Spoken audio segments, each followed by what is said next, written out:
عبدالله ابن مسعود رضا حدیث تے پا صحیح بخاری کشتی پیغمبر صلی اللہ علیہ وسلم لا تباشر المرأة المرأة فتنعتها لزوجها كأنه ينظر إليها یو خزی دیسی نکی دا دیر اهم مسئلہ دا یا دے کئی او ویر سوی دے خپلو زنانو تم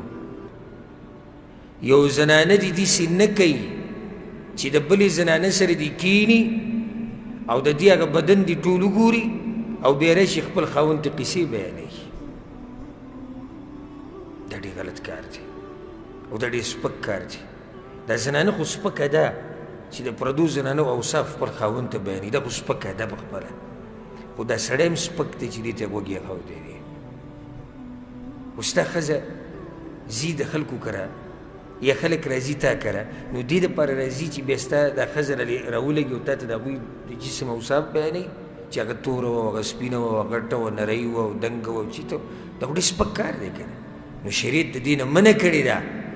چی یو خزر با خپل خاون تا دا پردو خزو دا جسم صفات نبیانی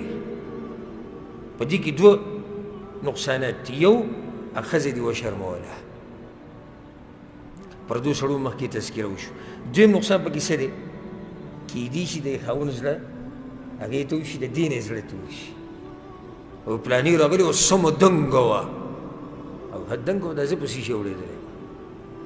نو اوس د دې نه زړه څه شو تور شو یا پلاني راغلی او سترګې تکې شنې وي تکه سپینه او دا زه په شیشه وړېدلی نو الټې ځان ته جاښه